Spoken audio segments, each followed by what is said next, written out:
Guys, happy Monday. It's your brand new Marketing Monday Live. I'm Liezel. This is my rescue pup, Luke. You'll be able to see him. He tries to be in all the shots. And my other rescue dog, Leia, also tries to make an appearance now and then. It's really great to have you in the brand new format of Marketing Monday Live. For those of you who are new, who've never watched this before, what I've been doing since the start of lockdown in South Africa, every single Monday for almost 4.5 months now, almost 5 months, every Monday I've gone live with marketing and personal branding and sales tips just for you, focusing on your questions that come in, your advice, your conversation. And it's not just about me giving you info and sharing info with you. It's a conversation between us. And I always love getting your personal branding advice. I love getting your marketing advice. I love getting your questions. And I love having you watch me live. So we've got a special guest joining us, a man who hails from a small village in the Eastern Cape, who left a career in marketing and sales to pursue a career in radio. And he'll be joining us live in a couple of minutes' time to answer your marketing and sales related questions, and perhaps any media-related questions you have as well. So while I wait for everyone to join us live, why don't you say, hey, Liezel, and let me know where you're watching from. I can see Andrea watching. Great to have Andrea McKinnon live. Nice to see you, Kathy Luthwaite. Kathy runs, and I'm actually going to see if I have it here in the shots. Kathy runs the Wolf Shack, and she sells these beautiful cards of giraffes and little puppies, and she makes them all herself. So I use this section to also showcase some of your business ideas and what you do.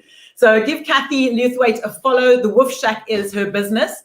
Belinda van Viering, nice to have you watching. And Cindy, great to have you watching. Tony, nice seeing you live. And Mani Zyman, great to see you live on Facebook. Those of you who are joining live on YouTube, please feel free to post your questions in the comment box and your name and details. Anika, great seeing you. So while everyone comes onto our live, let me just remind you how it works. I interview a guest. This is the new format that we're just starting today. And at the end, the guest will answer any questions you have regarding sales, marketing, and personal branding, and anything that our guest has covered. And then you can also give your advice or share tips to our guests. So it's really nice to have our guests joining us live while we wait for them to join. What happens in Marketing Monday is we normally start out with a hello, how are you, where are you watching from? And then we showcase small businesses in our area. So I want to hear from you. There's a special small business that's done really great work in your area. I know because I've let you know about Kathy from the Wolf Shack, who makes these beautiful homemade, handmade, hand-drawn cards. So that's the business. I think I mentioned her before. These are the cute little cards that she makes, and she makes the most incredible pasta and cakes as well, and she sells them online. Kathy, you need to post the details of the online store where you sell from. And I know there's some of the shops in Bloberg that sell some of her biscuits. She really makes the most amazing cakes. Let me know which business has really impressed you. Let me know what business has really stood out for you, and let me know what has been a really unique way that a business has marketed themselves. Let's celebrate these businesses on our Marketing Monday. Hi to Tony, hi to Roseanne, hi to Klaas watching live from Cape Town. Tony says he's missed a couple of weeks, but it's nice to have you back. And don't worry, this is live on Facebook and on YouTube, and we keep the broadcast going. So at any time, if you need to play catch up, or you need to see what you missed out or make some notes on the things we've covered, you can definitely do that and re-watch that. So as our conversation gets going, you can post the comments down below. We can see both Facebook and YouTube's comments, so don't feel scared that we're going to miss one or the other. And my guest today will be able to answer any of your sales, marketing, personal branding, communication, media-related questions, because our guest, hailing from the Eastern Cape, quit a very successful career in sales and marketing to pursue a career in radio, also owns his own communications and sales and marketing training company, has trained people all over South Africa and into Africa as well. And I'm very, very excited to introduce not only my friend, but a colleague as well, Abongile Nzelenzele. Welcome to Marketing Monday Live. Hello, Liezel. Hello, everyone. How's everyone doing? Thank you for the invite. So let me just introduce how we know each other. Abongile and I used to present early mornings. I was on KFM and Abongile was on CapeTalk. And our studios are right next to each other. We can actually see each other through the glass windows. And always at the end of the show, we just get chatting about fitness and marketing and sales and inspire each other with marketing and sales and fitness tips. Yeah, those were the interesting days, I suppose, if we can put it like that. It seems like it was a long time ago, and it was only just yesterday. Absolutely. Now, you always inspire me whenever I chat to you, because you are so creative with your sales inspiration, your marketing, and your communications as well. And I always feel so inspired when I walk away from you. So I know that our viewers today are really going to feel like they're getting a lot out of our 30-minute chat together.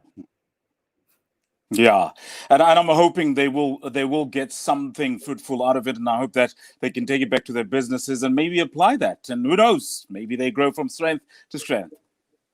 So Abongile is going to answer your questions after we've done a bit of a quick fire Q&A, after I've found a little bit more about him, because we've spoken fitness every single Friday for almost 2 years. I think we had 100 Fitness Friday CapeTalk features together, where I would do all these crazy fitness challenges, and now and then you'd join us together and do it with me. So today's completely different. I'm on the interviewing side, where you're normally on the interviewing side.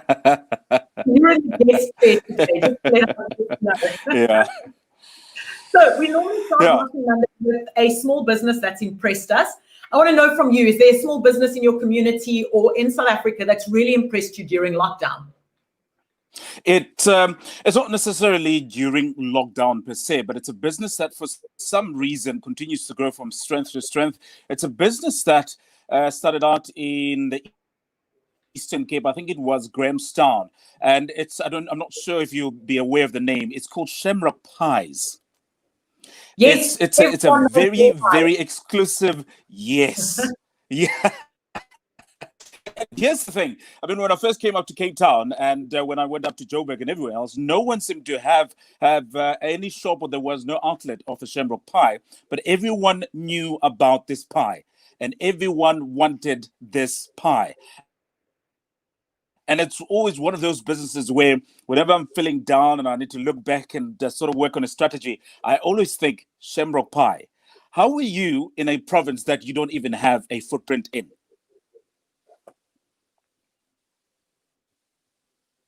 It's unbelievable, because they started in Grahamstown, but everyone you talk to that's come from the Eastern Cape or even just in Cape Town know their brand.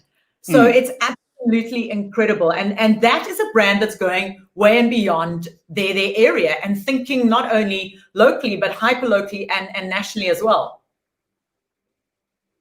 And I think one of the things that as businesses, whenever we come on to a business, we get with the hype that we need to be online. And I think it's a good thing. You need to be online. But the fundamentals of any business is that the customer matters. And because the customer knew that key free marketing, and that is the word of mouth.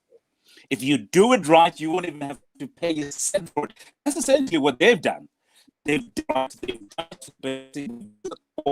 and people have just done the marketing there. Abongile, you've just broken up, and I know the signal's very bad in Cape Town at the moment because it's quite overcast. So you mentioned their customers were key, and you were saying how they were making it work through their customers and word of mouth. So I was talking, if you do it right and you are speaking, I am still there. So the signal just cut out. So just I can reiterate what Abongile was saying. But if you do it right with your customers, you don't even have to spend any money on advertising. So what tips do you have for small businesses when it comes to customer relations? It's exactly the same tip as Shamrock has followed. It is in every training that I go to, in every company that I sit with. The first thing I always ask is, what is the face? When people come into your business, when people interact with you, what is the first thing that they see? What is the first thing that tells them about your business? And most people always tell me it is the building. And I always say the building is all good and well. It is beautiful. It is a structure that's there. but that receptionist, that security guard that's at the door, that person that is live on video interacting, or in any media platform that's interacting with your customer, that is your brand ambassador. That's the first person that matters more than anything else. Because from there onwards, you either are going to get the client or you're going to lose the client. And so many people forget about those factors. The first face you see is always either the security, a cleaning person, or a receptionist. And sometimes the team actually forgets that that is the face and the brand of the business. And I've often said to clients as well is also invest in their personal brand, because they're not only the external brand for your business, the brand ambassador, they've also got a personal brand, and people start following these people on social media as well. So it's vital to invest into those people. Yeah. And one other thing that many businesses I suppose we all get flustered with all the knowledge that's being imparted on social media platforms, online, and by the speakers and all of that, is that we try sometimes to become something we're not. And I always say to companies, whenever you're in doubt, whenever you feel like you're struggling, take a step back. Simplicity, simplify it. Go back to the core again. What do we do? So we are Ncom, Nzelenzele Communication. What is our job? We help businesses communicate. So Abs, why all of a sudden are you talking about compound marketing and 5-point strategies? People don't understand what you're talking about. What businesses want me to help them with is, Abs, I want to speak to my customer. That's it. That's the simplicity of it. So branding, marketing, sales, whenever you are in doubt as a business, take it 5 steps back. However many steps you want to take it back, go back to the drawing board. Simplify everything. I remember in radio, in our radio training days, they'd always say, KISS, keep it simple. KISS, and remember it that way. Yeah. Simplicity is everything else. So I think from my side, to offer any advice for any business right now, especially in these times of COVID-19, because these are difficult times. These are the times where you are looking to the future to see if you're going to survive. And I promise you, if you take it back to, if you take it 5 steps back and you go back to the drawing board and you make things simple, you'll see how simple life can be and your business can survive. Now, that's really great advice. Now, I want to know from you. You've started out in sales and marketing. You grew up in a small town in the Eastern Cape. Take me back to how it all started for you. When did it all begin? All right. So I'm hoping the audio is good and you can hear me. So I'm what you call a. I don't have a word for it, but I've been fortunate in South Africa to have the best of all worlds. That's how I put it. I've had access to all cultures in South Africa. So I understand the black culture, I understand the color culture, I understand the white culture. So I grew up in the village in the Eastern Cape where things sometimes can be very basic, even though we are modernizing. My father sent me to a school, John Foster War School. It was in Sterkstrom. I know. It was in Sterkstrom. And that's when I was introduced to the white farming culture. But even there, that's when I met the colored community. Now, just to give you an example of how I grew up, and I promise you it will lead to how things have changed for me.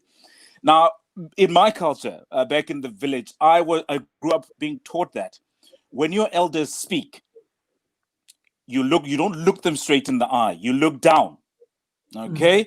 And if the elder is speaking, you can't rebut, even though you feel the information is wrong, you can't rebut on that. So my father then sends us to John Foster War School.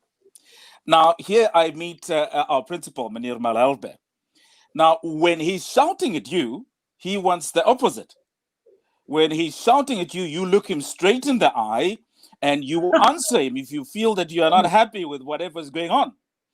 And then you go into the colored culture, where there's a sort of balance in between the two. So in me going to university, I was always a talker. I've always had the gift of the gab. And so I wanted to go into a profession that will allow me to speak. And then I found law. So I did law for 3.5 years, an LLB qualification that was in UPE. But in there, it was a lack of creativity that I couldn't stand. Fortunately, there was a lecturer there called Bianca Wright who said to me, Listen, I've been listening to you speak and how you present. Would you like to try one of my classes? That was a PR class. Fell in love with that, went and studied that. So I found myself in a career in marketing and sales. And the reason for that was how I saw a gap and how I made a difference in understanding when I spoke to people. For some reason, where many others were failing, I could speak to all the three spectrums in South Africa. I could speak to the colored customer, I could speak to the white customer, and I could speak to the black customer. And I understood not just the conversation, I understood the culture behind each and every one of them. And so that was then in marketing and sales. After that, I realized that, listen, I'm very opinionated.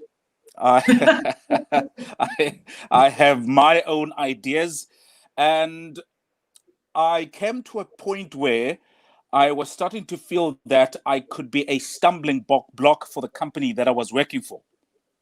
What I mean by that is, when I always companies that always it is important to know that you are special as a human being because you are different from a computer, but you are different from a pen.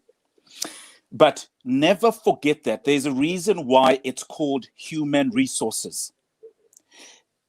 It's as easy, we could have called it a computer resource. We could have called it a pen resource. You are part of a bigger picture that makes a company work. Yes, you are human, you have feelings, but you are a resource that's needed in the company.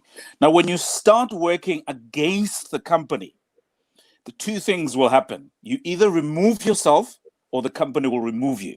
Now, if you remove yourself, you walk away with your brand intact. That's key. You walk away with relations still excellent with the company that you've left with. Should the company have to remove you, then. And also, don't forget that companies have the power of association. So the damage they could do. So long story short, let's move on. But I wanted to do something bigger for myself and I wanted to challenge myself. So on the N1 going towards work, I decided, you know what? Let me start a company. At the time, I tell you now, there are days when I scratch my head. What was I thinking? But yeah, that's the short and long version of my story. Now, you mentioned there's days where you scratch your head, what were you thinking? And those difficult days for an entrepreneur starting out in a business. How do you get over that? And it's a challenge every day. We'll face it every second day as entrepreneurs and business owners, maybe every month. And you've got to get over that and just keep going. How do you get over that challenge? One of the things, sorry, do excuse me. One of the things I despise about business is taking care of my finances. Don't get me wrong. I'm good at making money. I like making money. I like getting the money in. It is the process, the tedious process of having to balance the books and ensuring that this is happening, that one's happening. That just drives me up the wall. And some days, and there were some days where I felt, no, you know what? I'm giving up on this. I cannot do this. But then it goes back to what I said in the beginning. That's when I have to trace the steps where I can understand where I'm coming from and why I decided to do this. Because at the end of the day, no one said it was going to be easy. So for many businesses, it could be the finances. It could be that you're not making money. It could be staffing issues. It could be many different issues. It could be the coronavirus. The best advice I could give to anyone, it's always going back to the drawing board. Even if you have to go look at yourself in the mirror and say, you know what, Abs, to hell with this. I'm done. I'm done. But you have to say to yourself, why? Let's go back to why I started this. The why is always important. That's very good advice. And it's very hard to look at yourself in the mirror and actually say, okay, I'm going to give up on it now, or why have I done that? And once you can actually do that and answer either of the questions to actually give up on it or to understand why you're doing it and where you're going with it, then you can truly make the right decision when it comes to your business. Yeah. To find your way forward, you have to take some steps back. And I know a lot of businesses are struggling right now with COVID-19. Do you have a sales or a marketing tip that can help our entrepreneurs right now during COVID and during lockdown? I know it's going to sound like I'm being redundant and I'm talking about the same thing over and over again, but I promise you, How are you going to survive this? Yes, we talk about having an online platform because people have to have a way of connecting with you. But it is essential that you understand that there's a business. One customer now is everything. One customer that you interact with these days is gold. In fact, they are gold, they are silver, they are shoe, they are pants, they are shirt, they are everything to you. So you make sure that with whatever customer you interact with, you make sure they have the best experience ever. Because what they will do, they will shamrock you. They will speak to the other one. That one will speak to another one. And behold, you have a lot more people coming towards you. Now, many businesses, once that picks up, and there's many people that are starting to inquire about the businesses, what they do is they start focusing on the messes that are coming in, trying to keep them happy. And I know it is a delicate balance that businesses have to work through, but you will have to make a choice.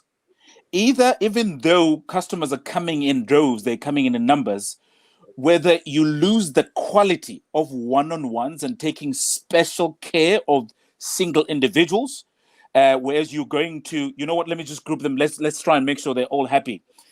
In my experience, I've seen that once you lose the idea of taking care of that one special customer, even though you may lose others, you'll end up losing everyone else.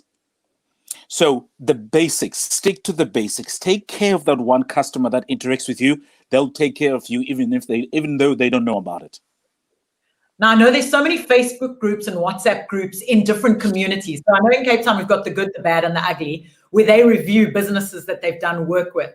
And there's so many other community groups on social media and on WhatsApp where one good comment about your business can go a long way, and one bad comment about how bad your customer interaction is can really lead to damaging effects, especially in COVID when everyone's trying to fight for that one extra customer, that second customer, the third customer.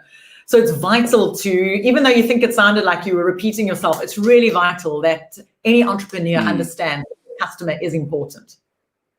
Yeah, it's absolutely important. I think,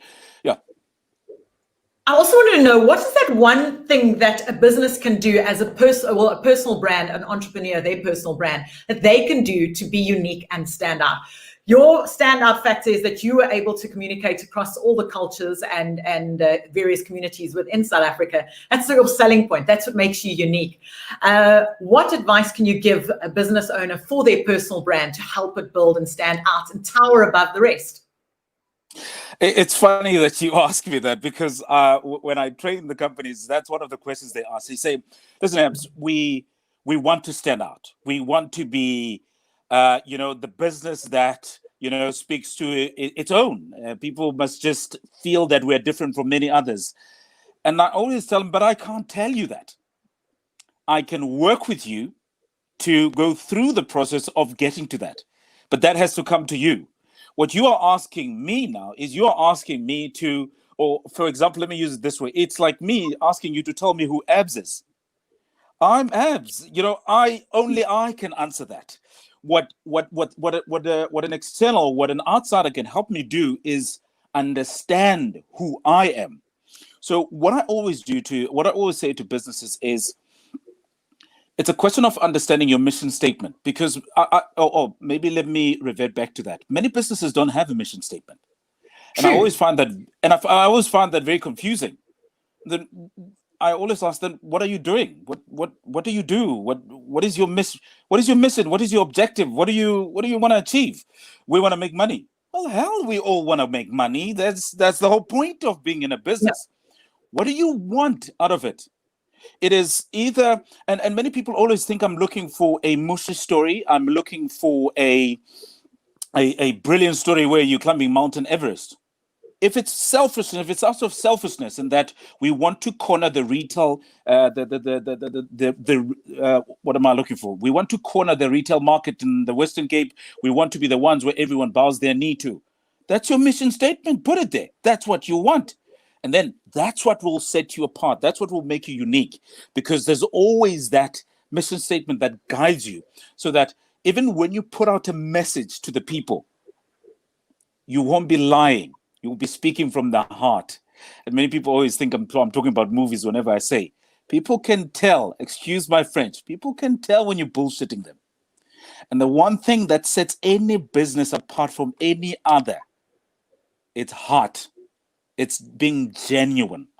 You can put as much branding as you want out there. That branding you put out there is just for you to be out there. But what people connect with, and especially in South Africa these days, people don't have time for BS.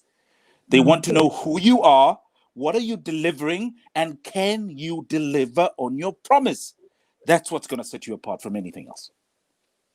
It's so good that you gave that advice, because many businesses, small entrepreneurs, small business owners that start out, we all have that idea of we want to make money. That's our mission statement. That's our business statement. We actually forget to go back to the basics, to the business plan, to our business statements, our mission and our vision as a business. And we think, oh, we're only a one-man business. We don't need all of that. But you're actually wrong. And you've hit the nail on the head there by saying we should be putting that together and making sure that's on a wall. If we're working from a home office somewhere, that you can see it repeatedly to remind you what you stand for. Yeah, most definitely. Most definitely. So Abs, what is that one app, whether it be a marketing, a sales, or communication app on your phone, on your laptop, on your tablet, that you cannot live without and that any business owner should have? I actually, it's only LinkedIn. I'm not going to lie. It is LinkedIn. LinkedIn is, I think when I first downloaded LinkedIn, it was for me just one of those things that I wanted to be out there, and I wanted people to see me in a business suit and everything else. And but especially in these difficult times, it is amazing the advertisement or the branding or branding output you can put out there on that platform. And sometimes you don't even need to pay for it. Sometimes it's just putting in the right message. Now, like anything else, I think you've alluded to it. When you put out a message or some sort of branding exercise or campaign, two things will happen to it. It's either you're going to hit it on the nail, or there's going to be bad publicity coming your way, which is not necessarily a bad thing. It is how you manage it at the end of the day.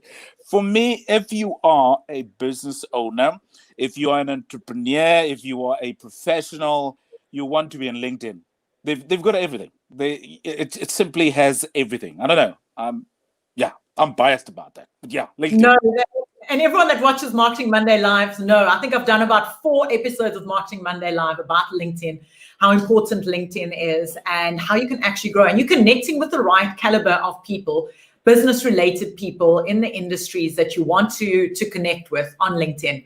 So I'm a big fan, and I know a lot of the viewers have always been asking LinkedIn-related questions and always ask me why I am and hammer on about LinkedIn. And now they can hear it from a sales and marketing guru, from you yourself, letting them know how important LinkedIn is. And it's funny that you would have thought by now that I would have mastered it, but I'm still learning new things. I still call up people. I still call you up also. I said, how do I do this? I want to do this. I want to get that done. Yeah.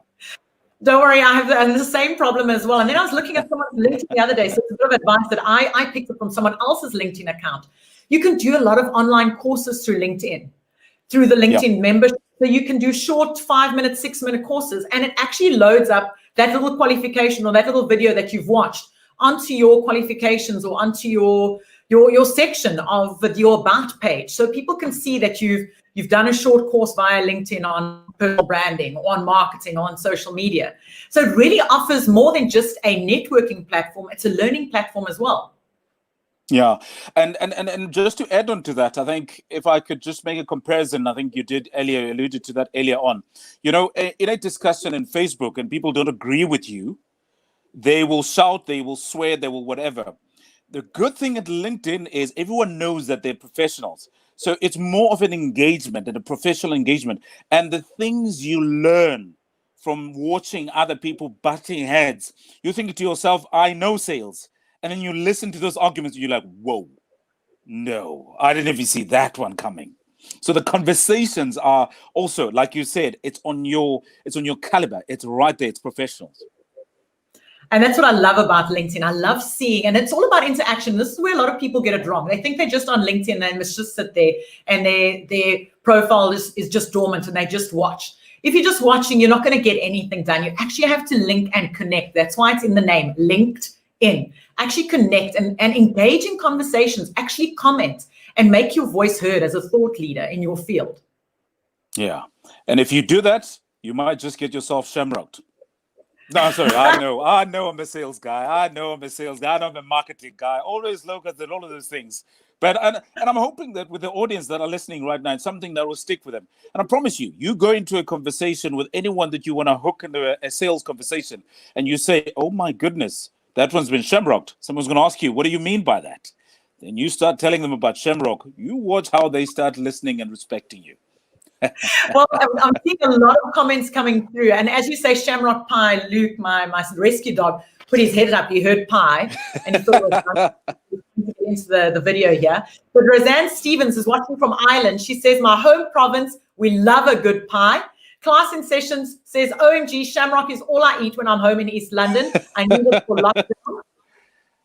And then a question coming through, Abs. What are the first steps a Black creative can take towards occupying space in the realm of media and marketing? How can Black creatives grow or rise if they are stuck?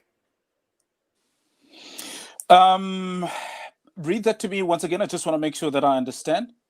What are the steps a Black creative can take towards occupying space in the realm of media and marketing? The question goes on to say, how can a Black creative grow or rise if they are stuck? It comes through from Ollie, a class in session via YouTube. Yeah.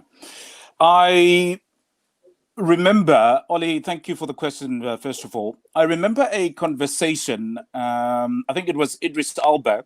He came to South Africa to do a movie and it was promoting or something like that. And I think it was Steve Ngesi, I was standing next to him, who asked a question about Black actors in South Africa, being a Black actor, working in a certain environment and all of that. But it was along those lines. It was interesting that it was Idris who responded, and it took me some time to try and understand that. He said, one of the things that we as Black entrepreneurs, or I'll say that he said filmmakers, I'll say now Black entrepreneurs or Black individuals in certain industries. And by the way, I'm not saying that that's you. I'm not directing the comment, it's you. I'm just directing it in general. One of the things that we tend to do is we tend to put the Black in front. Now, as soon as we've placed that Black in front, in many ways, it sort of governs the way we think after that. Am I making sense? So instead of being a media professional, you become a Black media professional. Now, that could be a good thing. That could be a bad thing. All I'm saying is that in terms of the question that you've asked, if you want to embark from a place of being stuck, it is, I think, for me, important to take some steps back and answer the questions or go back to the simplicity of it, of saying, where am I stuck? Why am I stuck? Could it be that in this environment that we are in, I'm understanding things from this Black perspective that I have? And I don't know what the perspective that you might have on the other side. Could it be that I'm understanding things from a Black perspective, whereas I'm playing in a white media space? If then that is the case, that is then when you start looking at the avenues that you would need to follow to understand and say, all right, let's move from here to there. Now, let's forget now the race issue, the Blackness or whatever. Let's say you are an entrepreneur or you are a media personality that's stuck, that wants to continue into the media industry. I do believe that there is a very big difference between Cape Town and Johannesburg. Yeah. Johannesburg, it's a much more fluent market when it comes to the media industry. It's a world where you can take and you can just run with whatever you have. In Cape Town, the media space is very much controlled by certain players. Now, you can look at that and you can see it as an obstacle, or you can look at that and see it as a challenge that needs to be overcome. Then the next thing for you is, I wish I was sitting with you, working through this with you, is where are you in this? Where are you stuck? Where do you want to go? Because and only from there, in understanding that, it becomes easier to embark on your journey. I hope I sort of answered what you were asking, and please feel free to tell me if I've missed it. Ollie, feel free to write down if you've understood. But I understand where it might be coming from, because over the weekend we saw the big blowout on Twitter with a certain camera brand picking their five ambassadors, which were all 5 white ambassadors. And I think that's also where the cry is coming out from, saying we're not being represented across as South Africans across the board with this brand and with many other brands. So I think that's also where the question might be stemming from as well. All right. So you see with that, it's a very uncomfortable conversation that a business individual has to have. In business, maybe let me put it this way. There's 3 ways you can then approach this. You can be, like I said, a Black entrepreneur that is willing to get in and work in a white-owned space. That's your first mentality that you can go with. Your second mentality you can go with, I am a Black media personality who is just here to do what I need to do to get what I need to get in this white media space. The third one is I'm going to be, I don't want to use the word oblivious. The third one is the approach of saying, you know what? I'm just going to play in this media space. I'm not going to look at color. I'm not going to look at what's happening behind the scenes. The reality is, whether you like it or not, there are politics involved. Yeah. There will always be politics involved. Now, it is up to you as a brand. It is up to you as an individual to take that stand to say, this is how I'm going to approach this. Then from there onwards, it becomes easier than to say, for me to sit with you and say, okay, this is the route you want to take. Listen, it is not going to be it is not going to be easy. And if you embark on this journey, you are stuck, you want to move from here, there's a good chance that those that already want to squash you down like a fly will do so now with more power and vigor. So it's all about understanding where you are and how you want to approach what you want to do. Now, you may be asking me and telling me, or maybe you may want to ask me, but Ebs, how are you approaching the media space as an individual, as an entrepreneur? For me, I've always been frank about it. I am a Black entrepreneur working in a white-owned media space. It is then I understand that sometimes I will lose deals because I'm outspoken. That's the sort of ethos or understanding that you must have, is that if you're outspoken, you will lose jobs. You can't have the best of both worlds. But if you're not outspoken, you will have the jobs. You can continue with your life, and life moves on as normal. But you have to take a stand at some point and understand which media personality are you, and whatever entrepreneur you are, and what route you're going to be following. And understanding yourself as a brand, as a personal brand, for what you stand for, who you are, and where you're going. So it all comes down to yourself as a personal brand. Definitely. That personal brand, understanding you. And it's what we were talking about the mission statement. You have to understand there's got to be a path of understanding this is what I want and this is how I want to get it. And it's not only for businesses to have that mission statement or that vision. As a brand yourself, as a media personality or a personal brand or the business owner, you should have your own mission and vision statement as well, which aligns with the business, but also speaks about yourself personally and who you are and what you stand for. Most definitely. I'm with you there. Abs, Ollie says, great guidance, Abs. Thank you so much. Thank you so much. We've got so many questions that we're coming through here. Andrea, last question, just wants to know, how can she stand out on social media? It's a tough one because it's one that I myself find myself struggling with many a times. And what I have found is, and I'm not giving you this advice, I'm just telling you about my experiences first of all, then I'll try and give some advice out there. One of the things that I was very big on was, when I started with social media, was just put it out there. Put the branding out there, put the branding out there, put the branding out there, put the branding out there. And then I did a small exercise of trying to understand if the brand that I put out there were actually people that were following it. So for a good 2 weeks, I posted nothing. And out of that, only 2, I think I've got a following of about 300 people on my business account. Only 2 people asked me, what happened with Encom on Facebook? it was a harsh feedback to have, but nonetheless, it was a feedback of saying, maybe putting out the brand, but it doesn't necessarily mean that people are consuming it or people are taking it in, or it's reaching people in a certain manner. One of the things that I'm embarking on right now is that those two that came back to me, I have sort of made sure now that everything that I do, it goes to them first. So if I'm going to be putting out a message or anything else, it goes to those two first. Because I know that they are all captured. Those two are mine. I could work with them. In terms of standing out in platforms such as Facebook and all of that, it has to be about your offering. I don't think it could be an advice that could blanket everyone that's listening here. It would have to be about your personal brand. It would have to be about your company. So perhaps you are selling shoes. Then we start from there. We start looking at it and saying, you're selling this shoe. Who are you selling this shoe to? And why are these people looking? And then once we've done that, then we go to Facebook, because many people forget that there's also that. We go to Facebook, we ask for the stats. How many people are living in Cape Town? These people, they need to want to wear blue techies, or they are runners. I don't know. They are runners and all of that. Once you get those stats, then maybe you can get that full on set, those sets. And then what you can do is you can get paid advertisements for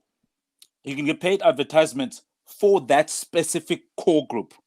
Because unfortunately, Facebook, just like Twitter, is, and I know I will be killed for this, is sometimes it can be a cesspool of toxic individuals who couldn't care any less.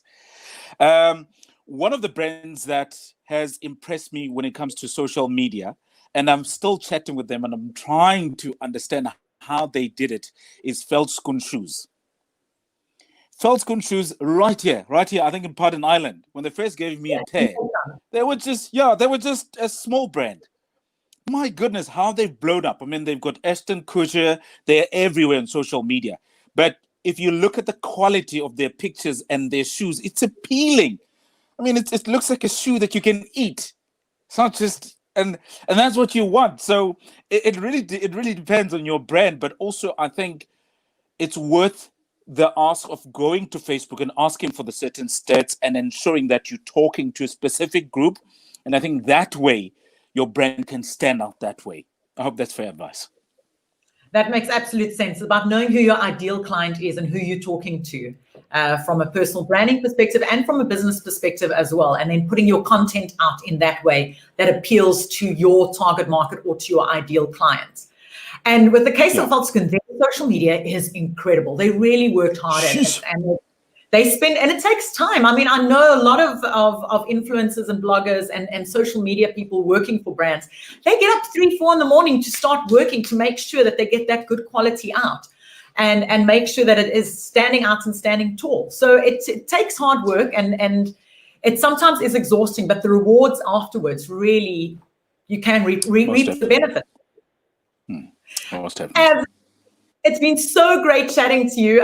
It's so different from our usual Friday chat about fitness. While we were if people want to reach out to you and chat to you, how can they get hold of you? And also, how can we catch you on radio? You've got a brand new weekend slot. So there's the business of it, which is Encom, which is doing the sales and marketing and all of that. The best ways to get a hold of me is via Facebook. It is via LinkedIn. I am on LinkedIn. My full name is there, and you can just send me an SMS and then we start working from there. The other details I give to you there. But for the show on CapeTalk, I'm on weekends now, working from 11 to 3. It's all about music now. What that means is during the week now, I am free to do my business consultations. I'm free to actually run the business. And for those who didn't know, Abongile, for I don't know how many years, you were on from 4 a.m. till 6 a.m. on CapeTalk, which meant you have to be at work at about 2:30, which meant you had to be in bed by about 7 p.m. the night before. Many people, people always ask me why, and I always say, I always tell them it's for the exact same reason I have my business. It's because I love what I do, and I've gone to great lengths to try and understand my why I do what I do. So when I went to bed at 7 and woke up at 2 in the morning, I knew my why. I understood why I was doing it. It was for the love of what I was doing. And if you don't have that why when it comes to your business or whatever you're doing, go into the mirror, as Abongile says, re-look at what you're doing and the reason why you're doing it, and see how you can shamrock your business. Did I use it in the right term? Oh, yes, you did. Shamrock yourself, shamrock your business. Thanks so much, Abongile. Great chatting to you. Get a hold of Abongile on LinkedIn, connect with him, and ask him any sales or marketing related questions that he might not have covered today, and see how you can shamrock your business to stand out, stand tall, and tower above the competition. Abs, thanks for joining us for Marketing Monday Live. Thank you all for allowing me in your space. We'll definitely have to do another catch up because there's just so much to cover. But have a great Monday and we'll chat soon. Thanks for watching, everyone. Cheers.